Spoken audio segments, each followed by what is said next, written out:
Assalamu alaikum. I'm Khalil Alika. And I'm Zahir Parker, and welcome to accidentalmuslims.com. So accidentalmuslims.com is a movement, a platform where we showcase present and future leaders to help us live with purpose. And we believe that everybody has a story to tell. This podcast hopes to add value. So welcome and enjoy. Hello, assalamu alaikum everyone. So I'm laughing before this interview even started. Today I have with me Mona. Hi Mona. And Mona is a American Palestinian stand-up comedian. Did I get that right? Pretty much. Okay, so we're just gonna get into it. Khalil asked us to sit close to each other. And we're too close. Can you hear? So now we're very close. You didn't ask your surname. You didn't say Oh, surname. so you say your surname. My surname is Aburmishan. Aburmishan. So my full name is Mona Aburmishan Aburmishan Al-Qaraji. If you can text that out to me right now, if you can spell all of that, I'll give you $100. Okay, No, I'm but not yes. gonna. So I go by Mona Aburmishan. Mona. Okay. So I'm gonna go with Mona for this interview. That works. Okay. So we're just gonna get into it. Okay. And I'm gonna ask you the first question we usually ask, which is, so who is Mona? Who is are Mona? you? Yeah. So I'm an international comedian and speaker. I am also a business owner. I'm an educator. I have a nonprofit organization. I have a talent management company. So I'm an entrepreneur, you know. Okay. But my love, my vice is stand-up comedy, is speaking. So I guess I'm a modern day philosopher. Okay. You laugh. I'm laughing because She's laughing at me, not at with this point I don't know when you're serious or you're Oh, no, no. Okay, you're serious. No, I'm a modern day philosopher. That's not funny. So it's the truth. If you laugh naturally, not looking at me, but Okay. yeah, no. I mean, if you think about your philosophers, they look at society and then they tell it, and they come up with, engaging conversations. So that's really what comedy is, in my opinion. So I'm gonna get into your passion, into the comedy in a bit. I just wanted to know the business, the entrepreneur thing. What is that? What's that all about? So one of the things I found is that in entertainment, there's a level of making profit off of the toxicity of the artist, right? The addiction or whatnot. Yes. So when it says entrepreneur, meaning I want to help fellow comedians that are using their voice for good and empowerment. I want to support and encourage their journey. So whatever that looks like. Yes. So a lot of stand-up comics are gravitated towards agencies, and there's very few talent agencies or management agencies that really honor the holistic performer. So for example, one of the clients I work with, she's in recovery. She's an alcoholic recovery. And so I always make sure that, hey, have you gone to a meeting? Have you worked out? Okay. Versus what Hollywood seems to perpetuate is I can make more off of my artist when they're troubled. If Justin Bieber does something wacky, Yes. he's in the news, Yes. therefore he has attention, therefore my agency gets attention. About the hype. Yeah. Of those things. Yeah. It's all in perception. Okay. Versus a comedian that's happy, healthy, and grounded now can feel safe enough to have deeper conversations that they clearly are having. So comedians assess the world around them. They can assess it from fear-based and then relay it and try to get the audience to believe them, or they can assess it, find the funny, and have a funny, engaging conversation, which is a totally different experience. So that's why I want to manage and support, really, comedians. So that side of it is that because I saw on the poster it says Mona Comedy. So is that the name of So your yeah, entire it started off with my business, Mona Comedy, because as a comedian, we really are our own independent business. We're our own HR department, booking department, marketing, all of it, right? So I've gotten myself a coach and I worked on my own kind of business model. Then, especially when coming to Cape Town, and you see the talent is just everywhere. I saw, you know what? I wonder if other comedians actually have the kind of support I'm looking for. Yes. Then I go to Palestine. Then I go to Switzerland. Then I go to Europe. Then I'm like, oh, there's so many comedians out there. Like it's blowing up in Malaysia, and a lot of the West doesn't know how much comedy is going on. And I'm like, maybe they need support as well. So if I meet different comedians, I offer them the opportunity. Hey, would you want to be part of it. And we now have acquired about 5. And that company is named Pangea, Pangea Management. Okay. So does that make sense? Yes. So that's its own entity where we're managing. I happen to be a client of that. Okay. Right? Even though I'm kind of the owner. Yeah. Right? Okay. But we work on managing. We work on making sure. So we have a whole video team that does the video production. So most comedians need material to show off. But to have a comedian teach themselves editing, teach themselves all that stuff, it can be time consuming. Yes. Right. So we provide all that. Okay. So that's going to bring me then to the next question. How did this become your career? How did you get into comedy? Right. Yes. Okay. So the story that I always tell, which is the truth, is that I got bullied into being a comedian. Okay. So I'm the oldest of three girls. And I was finishing up I had just got back from Namibia. I was doing my master's thesis in Namibia. And it was just the family was together, and my sister out of nowhere said, "Mona, you need to be a comedian." And I was like, "What? Why?" Like, I was just confused. It was out of nowhere. Yes. And it was basically, she had, I don't know if divine spoke to her, but she said, you work really hard and you love making people laugh. And you have really great accents. You need to be on SNL or something. Yeah. And I really had to face that I thought comedians were stupid. I thought actors were stupid. And I was on this journey of being misintelligent, but I wasn't overly happy. Like, the more information I got about the world and multinational corporations and the injustices and blah, blah, blah, blah, blah, I was just like, meh. Yeah. And it resonated with me because as a Palestinian, when I was being raised in the States, we're constantly going to protests and marches and more protests and it's like, at the end of it, being pro-Palestinian, you kind of feel disempowered every day, all day. So, but doing comedy, I could say those things in a funny way and leave people feeling free. Yeah. So when she said that, I was like, huh. Then she and my mother bought me comedy classes, stand-up comedy classes, improv, comedy classes for women. And I'm like, wow, you're really aggressive with this. Your mom as well? Yes. Oh, wow. Okay. My mom was hardcore. And the thing is, my mom's white. Yeah. Okay, so you know how white moms are. Like, oh my God, sweetie, I love anything you do. You're just so wonderful. But my dad is like, what, you're not going to get married? You're going to be a professional clown? You're an idiot. Which is so beautiful. Yes. Because impressing that man has been my goal. Yeah. And it's made me do things and accomplish huge achievement just to impress this guy. Yes. And I said, one day I'm going to make $1 million because you driving me crazy. Yeah. He's like, inshallah. And bring it back. Right? Bring it home. And I want some of that money. Yeah. So it was really my family that pushed me, my family that supported me. And that's one of the things that's really beautiful is we often think we can do everything alone. But really, the people that are around us are our mirrors. Yes. If somebody in your family annoys you to no end, that's because they're you. Yes. That's your greatest insecurity looking in your face. You're like, ah. Yeah. Right? So your mom is, she is American. She was born in the States. Okay. And then your dad? But hold on. Okay. My mother was born in the States. Yes. Her father has been in the United States from when it was established. That's how long the lineage is from her father. Mm-hmm. He was a soldier in World War II and went to Europe and went to London and met my grandmother there. Okay. Wow. Right? And so she came to the States and she's British. I'm half British. Well, yeah. I'm a proper. Yeah. Like you have this rich lineage actually. Yeah. Yeah. Very interesting. So I say on stage, okay, so I'm Palestinian, Muslim, Brit, born in the States. I speak German. Yes. Right? Yes. Did my master's in Namibia. In the States, they think I'm Mexican. Here, I'm colored.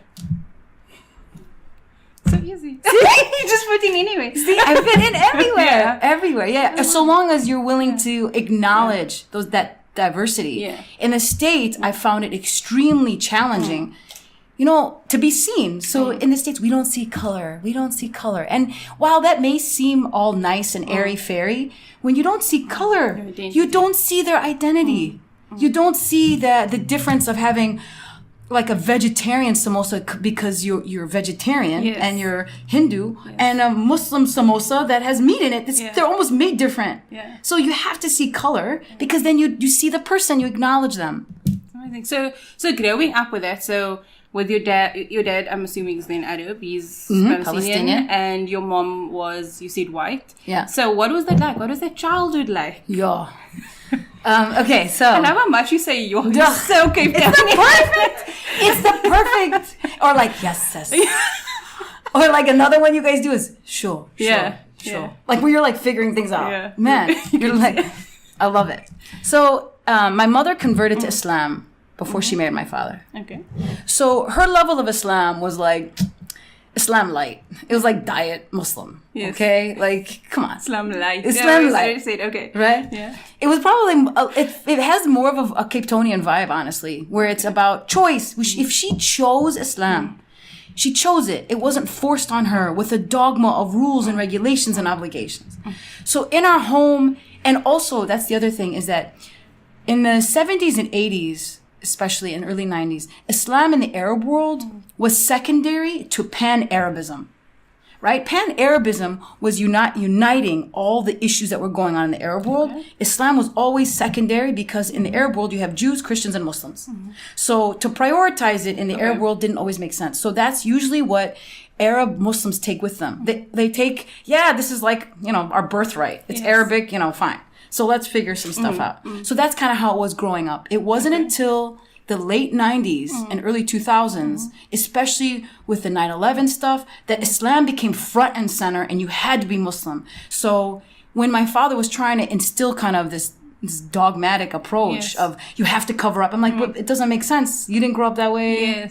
It kind of doesn't make sense. Yeah. So my journey with Islam, my journey with my identity has always felt a little lonely because it wasn't always reflected in my parents.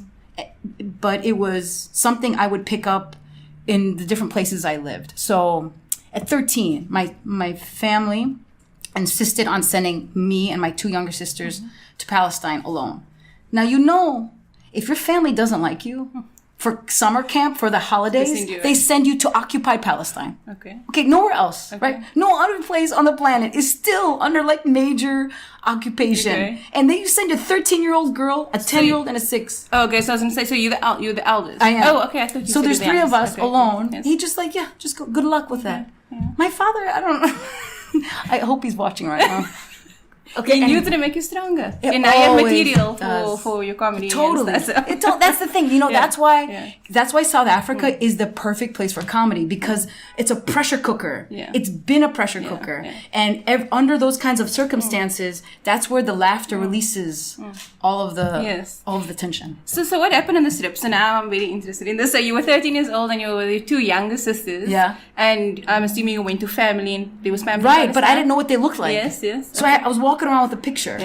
And I land in Palestine. I'm like, whoa. Because obviously no digital nothing. Yeah, right? This is before like Snapchat, like, hey, I can't check in. What's up? There's no WhatsApp group letting me know I landed. It was 1993. Yeah. Some of you weren't even born. I don't even want to talk about that.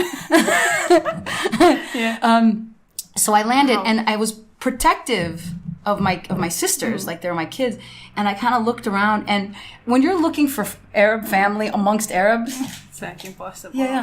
They all look the same. I mean, I didn't want to be racist, but I'm like, are you my uncle? No. Are you my uncle? No. Are you? Oh, well, no. So when I got there, so you had a photo in your hand, of like one person, who was like your dad's brother. Yes, exactly. Okay. And hopefully he made it through the checkpoint. What if he had made it to pick me up? And he's stuck at the checkpoint? Yo, God was watching. This is all good. Okay. And then my first experience driving to our village was up and down the sides of mountains. I'm like, oh my God, I'm gonna get sick. But when you see the valley, when you see the vineyards, when you see the olive trees, when you see the Holy Land, truly, you're like, oh, I get it. Kind of like when you're in South Africa and you see the beauty, you see the ocean meets the mountains, you're like, I get it. You get why people fought so hard for something. And so I can't even imagine this. So you get there, and so now you in Palestine for how long are you there? I was there for 3 months. Okay, so you were there for 3 months, and I'm assuming at that age completely immersed into everything. Yeah. And then you went back home. And what was it like? So that's the other thing is that my father and my mother don't always speak to each other. Okay. I mean, they must, but they're not necessarily communicating. So my mother prepared us. Yeah. Remember, I'm 13, yeah? I didn't pack myself. So she prepared us like we were going on some vacation, on some cruise in the Mediterranean. Yeah. Shorts, bathing suit. Yes. No, like your vacation. Yeah. We didn't. Had she been to Palestine? No. Okay. And did anyone tell us that it's like one of the most religious neighborhoods in the whole country? I mean, our town is right next to Khalil, Hebron, which is the home of the Abraham tomb. Yes. You really can't get more Muslim unless you're living in the Dome of the Rock or in Mecca. Okay? This is like hardcore. Yeah. So everyone's covered, not with a face, but just hijab. Like you wear, cover, right? Yeah. I'm showing up with shorts. Everywhere I went, they kept giving me a towel. Not a towel because I'm going to the beach. A towel because I need to cover up. Yes. So that's the one part, right? So then I'm like, wow, I really got a sense of my identity from the other perspective. Yes. So those of us that are children of immigrants, you are whole once you visit and live in the homeland of the origin. Otherwise, you're always a copy of a copy.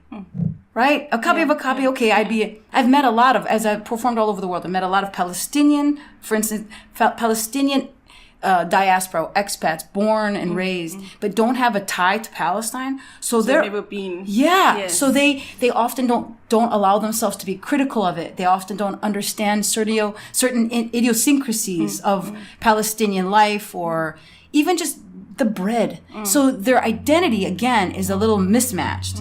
So I was able to get that.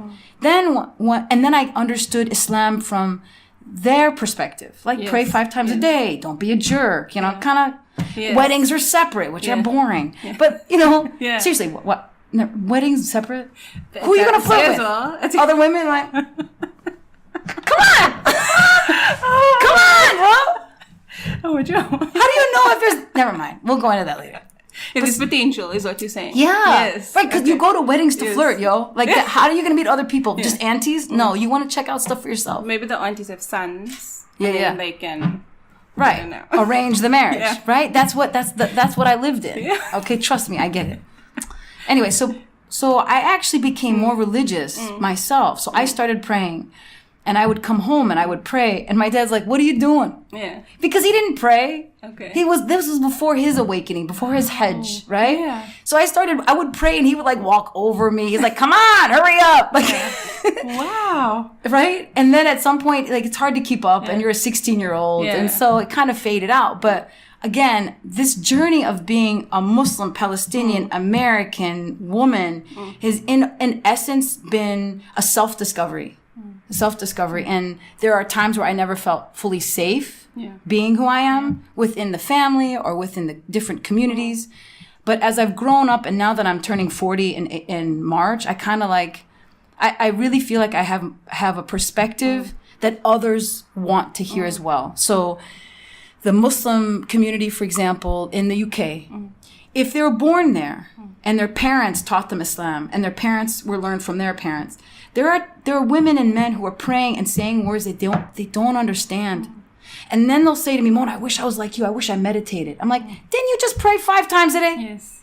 Well, no, I mean, I can talk to God better in English. I'm like, he speaks English. He's probably got Google Translate. Yeah. He's going to figure out what you want. Yes. Also, just what you radiate. So I found that the spirituality of Cape Town, the Cape Town Muslims, feels so much more authentic and tied to the spirituality of it, right? Like, why when we pray, we put our third eye on the ground? Why with the misbah, we call it misbah, the beads, right? Yes. What's the intention behind this stuff? Not just because my mom and dad better make sure that I pray. Then oddly enough, they're your prophet then. They're your God if you're making sure you're praying because of your parents. Yes. So that's kind of my journey. I think that's just really interesting because as Capetonians, we don't often realize, once you, like, if you're born here and you've been raised here, you don't realize the value of what we have here. And it's such an accepting, like exactly how you explained it now. It's everyone's just accepting of one another and you're just so free to practice the way you need to. Absolutely. So I'm just going to go back. Before the interview, you said something very interesting. So you said you were from Chicago Right? So were you born in Chicago? I was born in Chicago. Born in Chicago. And then you said you go back now, but only when there's a purpose for you to go back. To Palestine? Did you say that about Palestine, or was it Chicago that you were speaking about? I don't know. What was the question? You said that you go, was it Palestine? Oh yeah, so I go to Palestine. You caught it. Okay. I go to Palestine and I produce comedy shows there. Okay. Yes. I do it in Ramallah, and I'm with another team, 1001 Laughs, Amr Zahar. We do comedy festivals there. Okay. When I'm there, visiting my family can be a bit of a challenge because they trigger me. Okay. Because they're so conservative. So I'll come in, like, hey, how's it going? Let's give some gifts. Oh, cool? Yeah. We're good? Yeah. Don't try to arrange my marriage. I gotta go. Okay. So now I see what you're saying. Yeah. I go in and I'm like, all right. And I kind of like Ramallah more because it's a far more progressive. It's got a hodgepodge of the Christians and the Muslims. So it feels like a much more modern city. Okay. But my base, my family is still right next to Khalil, so Hebron. And it's right near there. And I'll go into Hebron, go to the souk and support it. But Are you here often? Are you in South Africa and Cape Town often? My relationship to this country is really old. The last time I performed here, though, was in April, and I'm back now in Jan. And I sense that I'm going to have an office here. Okay, I'm just telling you because I stalked you a little bit on Facebook for the interview. And then I saw that you said home number 2, I think. You said about Cape Town. Then I was like, wow, I didn't know you're actually coming. And so you do comedy here as well. You do your shows here. Where is that? So I know you have one today. So I have one today at Nomad. Yeah. I'll be there at Nomad. But I did from the 14th of Jan all the way till the 30th. I was performing here, and I did the Cape Town Comedy Club. Yeah. Okay. I mean, the thing is, I'm a comedian. I'm bad at promoting myself. Okay. That's why you have to get people who like to do that. We can help. All right. We can help. Good. Okay. Yeah, I'm really bad. There was a question. So then I did shows in Durban, Joburg, and now I'm back. Okay. And I'm gonna do my intention here before I go is to do at least one comedy workshop for kids, because that's my nonprofit is H3O Global, which is a nonprofit comedy workshop for kids. And you're gonna do that, yeah. Yeah. Okay. Yeah. So I think I may have locked in a library to do it in, but teaching kids, not just kids, also anyone who wants to try improv, comedy performing, really is such an empowering method and tool for kids to know their voice. With regards to the material of your comedy, is there a theme with regards to kind of what? Because I don't know how this works. So is there like kind of a theme? Is it just what life has thrown you? Yeah. What is it that is your main, or maybe your main message or your main purpose? Or so overall, the intentionality behind why I pick up the microphone is always creating affinity in the room. Creating a connection, having the audience feel understood. So whatever comes out of my mouth was the perfect thing, so long as they feel understood. Yes. And hiding whatever medicine that's evident, hiding it in the food. So when you make people laugh, they're listening to you. So not to take that for granted. What do I actually want to say? Yes. What have I thought about? What inconsistencies in two different things, by noticing it, can maybe provide healing for the audience. Wow. So here's a good example, okay? One of the things that everyone asks me in South Africa is, what do you think about South Africa? And I say, I love this country, but it's time you guys turned off the TV. Stop watching America. Because America is giving you bipolar disorder. And the reason is this. First off, our country is named America. Why? When we celebrate Christopher Columbus, right? America was named after Amerigo Vespucci. He was an Italian explorer. But instead of calling ourselves Colombia, after the guy we keep celebrating, right? We have an inconsistency, this nice name, but we celebrate a murderer, like a murder. He used to ride humans like they were animals, Christopher Columbus. South Africa's named South Africa. Why? Because you're in the south of Africa. Yes. Next question. You see that there's a transparency just in the name. So if I can have conversations where I'm able to highlight some inconsistencies that may have impacted your worldview. So for example, the United States spends the most amount of money on weight loss products and weight loss this and weight loss that, and we are the fattest country on the planet. I'm surprised the Earth doesn't off its rotation because of us. So when you're looking, the United States and South Africa have had this really beautiful relationship all through apartheid, right? Because you're looking at America as it went through its civil rights movement and of empowerment, of diversity. But now it's gotten so toxic that the white women are shoving collagen in their lips and in their behind so they look more African, but they're still killing African Americans.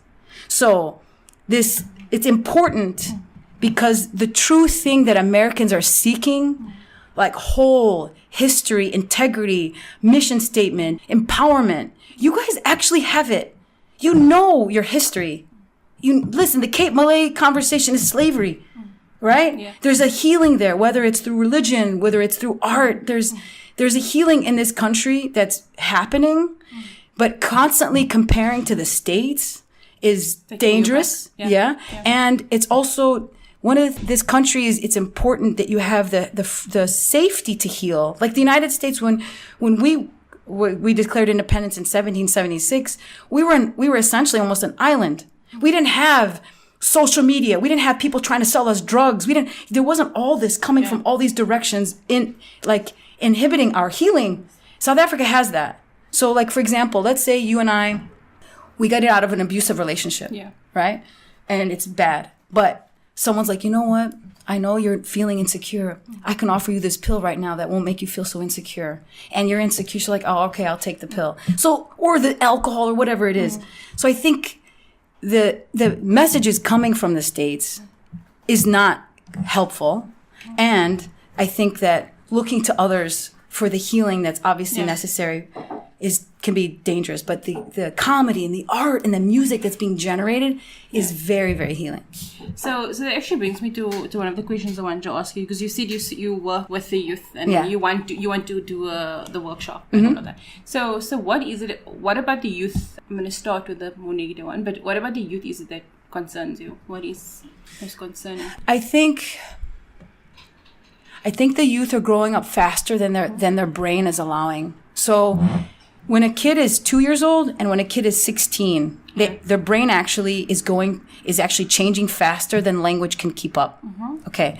So with that dynamic, if you're watching extreme pornography, extreme violence on TV, if you're getting messages of, like, some of the young boys get messages from their parents or their sports coach, don't be a sissy, you throw like a girl, man up, don't cry. These are messages that as a young kid will stick with you to the point where, imagine when you're a grown man, you don't like girls, right? Think about, if you don't be a sissy, don't throw like a girl, you're programming them. Resentment. Right. So that's one thing that really does concern me. The other thing that concerns me is, here I noticed in Durban and in Joburg, are the youth have American accents when they speak English. I'm like, why do you sound like an American? Yeah. Well, I watch TV, I'm cool. I'm like, all right. Yeah. Do you still speak Zulu? Yeah. No, I mean, that's, it's just, man. If you lose your mother tongue, that's what Black America has. They've lost their mother tongue, and it's beautiful and there's healing. But it would be like me being a Palestinian living in Palestine and I can't speak Arabic. Yeah.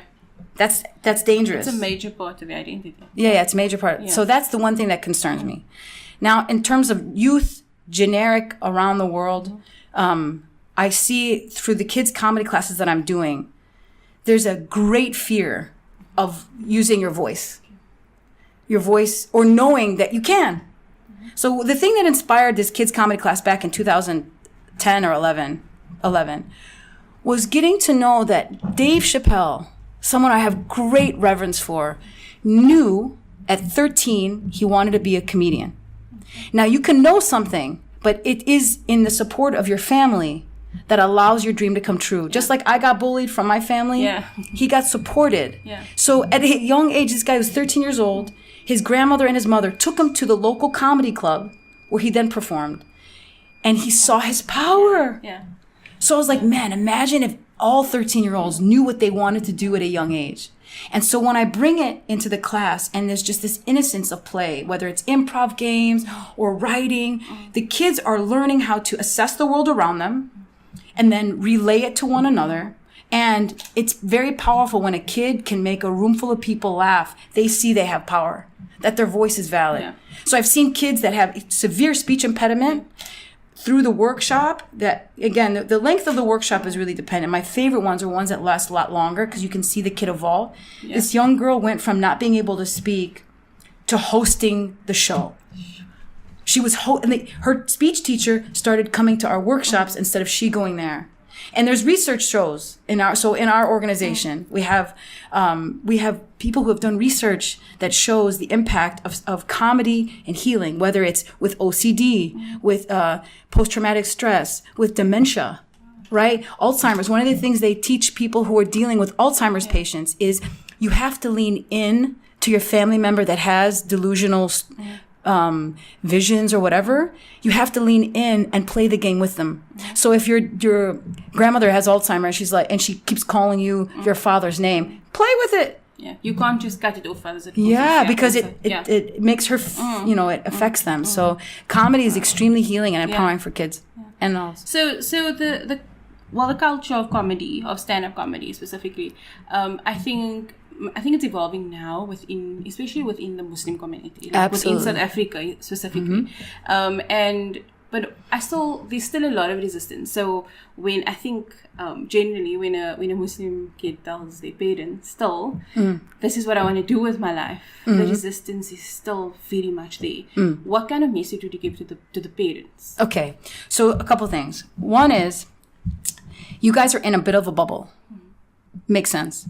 So right now in Malaysia, stand-up comedy is blowing up. It's so popular.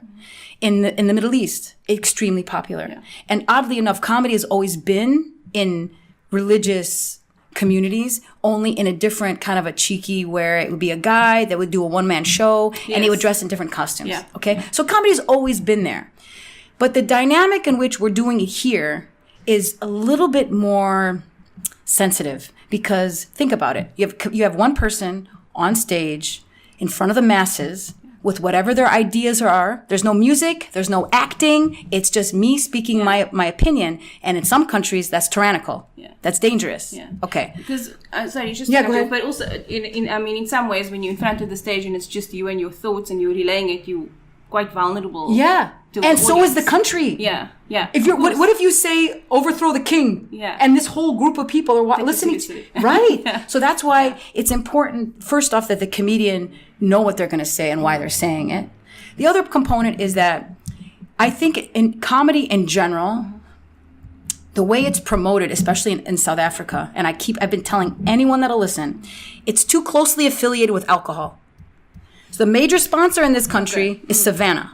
And I'm like, Savannah, you need to come out with a non-alcoholic beverage, because comedy and alcohol, or comedy and a bar, is actually not synonymous. Speaking one's truths, going somewhere and having an order, tell a story, is not threatening. So, for example, at Timbuktu, it's a cafe, right? Yeah. It's a cafe, and most of the comedians are non-Muslims. Yeah. But that room is so packed, so consuming, right? So the art of storytelling is there, but the idea of modern comedy has a dangerous vibe to it. It has a toxic Hollywood. It has a unreliable, unsafe vibe, right? And our community is self-preservation and safety. That's number one. Number two, I noticed that the value that we put on a comedian, the fact that we don't see them as the modern philosopher, the fact that we see them as the modern clown or the modern whore, no offense, right? That kind of value is gradually changing. I'm seeing that it's gradually changing. And third, and most importantly, is that especially in immigrant communities, they only want what's best for their children. And whatever they think is safe is what they put on their kids. All you ever have to do is convince your parents that you're good, that you're going to be the best version of whatever it is.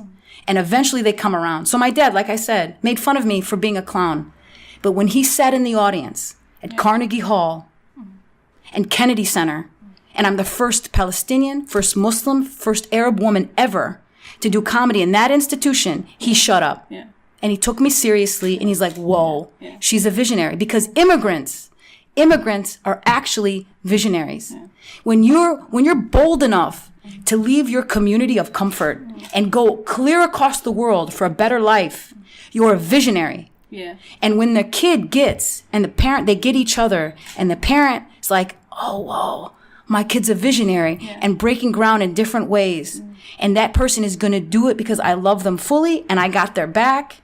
That comedian, that artist, that musician, that doctor, whatever it is, that person is going to really have an impact both on the community. Like most of the time I walk anywhere in this country, I'm the first Palestinian they've met.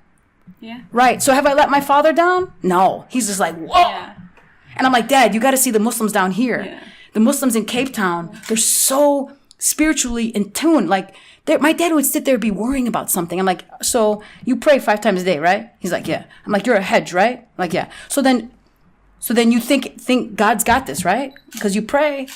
What are you worrying about? Yeah. Leave it up there. He's like, Mona. I love Sundays with Mona. So you see, I'm only a product of my society, but I had to have belief in myself that what I was pursuing was worth it. Yeah. And I had to prove to my parents I wasn't going to half-ass it. Because how many doctors in our community are half-assing it? They got loans up the yin-yang. They got a wife they think they should marry. They're spending too much on their house. They're in debt. And all they want to do is probably play a guitar. So I say follow your heart. So what has it done? Like, what has the journey done for you? You obviously in my opinion, very confident. And I don't know if this has always been how you've been, but what is, so those kinds of things, you know what, let's go back to your first performance. What did that do for you?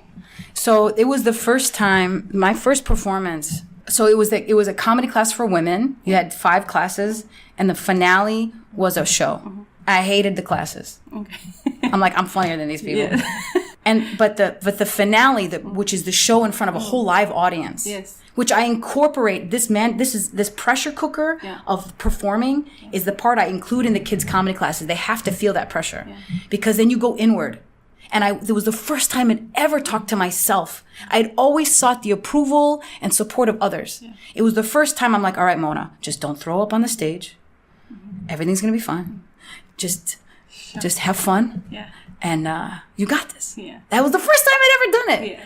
And then for every comedian, when you get that first laugh, it's like, what? Oh, because these people don't know you, and you're just reflecting some observation you made at the gym or something, right?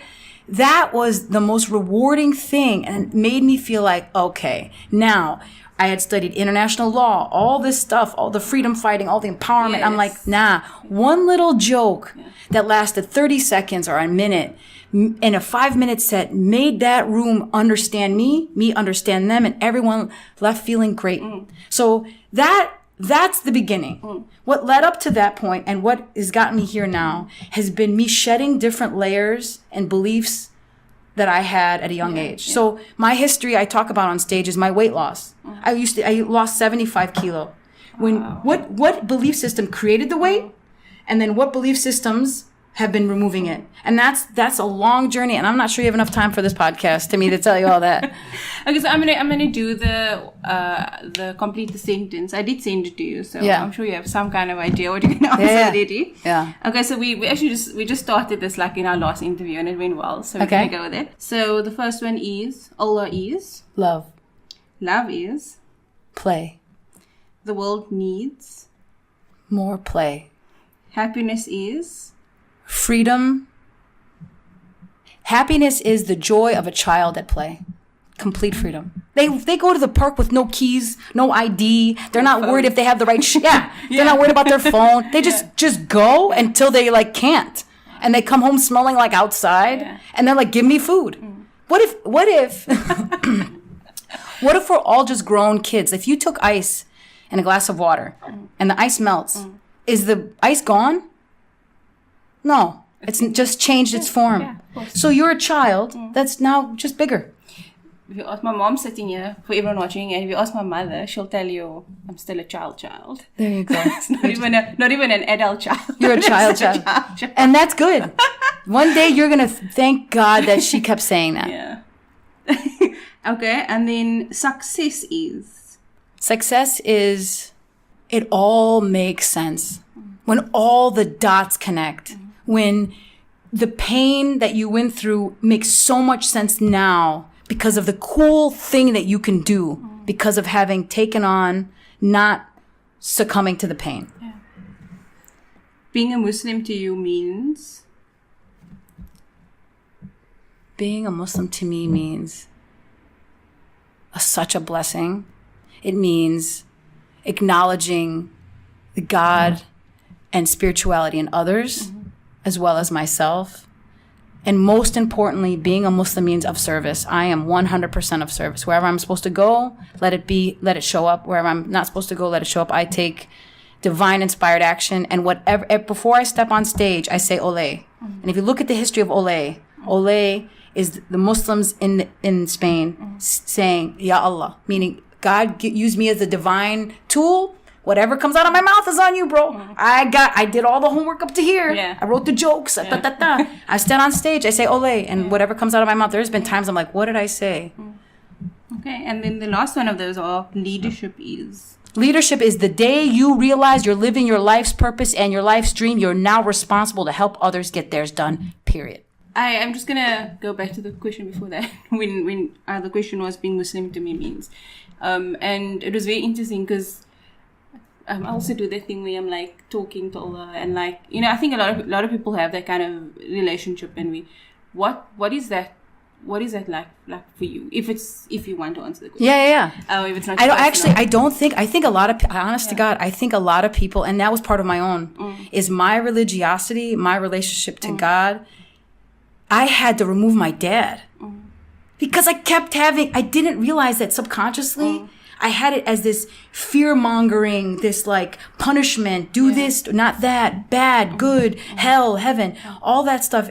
If you remove the parent for once and for all, stop blaming the parent for everything and just be like, yo, where do I got to go? What do I got to do? Let it show me evidence, make it be so loud I can't ignore. Yeah. You know, there's a reason I'm here. What is it? And then something hits you right in the face. Or if you're in a situation, say, yo, I need some support right now. And then some girl will walk by and the shirt will say, be your own superhero. Yeah. If you pay attention to all the signs that are right there the whole time, it's not about your parents. It's not about being rich. It's not about that dumb car that think you need to drive. It's about the other people. When you go to an audience and you look, I stand on stage and I look at 30, 50, 100, 10,000 people staring at me. They're all in the same space. They're all in search of connection. Yeah. Connection. And so being connected to the people, really seeing someone. When someone's like, hey man, can I get $10 say? So I'm sorry, I don't have it. Yeah. Really seeing people. Yeah. Seeing people. Yeah. With regards to, because I mean your dad's Palestinian, right? So you've been there. I haven't been to Palestine. So you've been there, I mean, many times, I think. And what, you know, because Cape Town or South Africa, we are very, very generally, majority, I think, of the country is very pro-Palestinian, and we are the people that do the massive protests. And what kind of message do you think, from Palestine, what do you think they want us to do? Or what do you think we should be doing with regards to the occupation? So, my theories on Palestine is a little bit more progressive than a lot of people would want from me, because I go everywhere and I see people's relationship. And in South Africa, there is oddly enough, a no hear, no see evil. Like, I don't want to talk about it. I have my opinion and I don't want to talk about it, which is dangerous. Because even if you're super pro-Palestine, if you have neighbors that aren't, it's important to connect with them. Understand why. Understand where it comes from. Understanding another person's opinion is important to understanding the whole conversation. Now, again, that's can be like very sensitive. But I really believe that the healing that's going on within Palestinian culture, I'm always saying, okay, we get independence. That's why I did my master's in Namibia. I looked at post-apartheid urban planning. What happens after independence? Who can run the country for real? Like, I'm sitting there at a boardroom and you've got UNDP, you've got the Dutch, all of them have paid for the poverty line. Then you've got SWAPO sitting there and they have to crunch the numbers. Not a one of them knows statistics.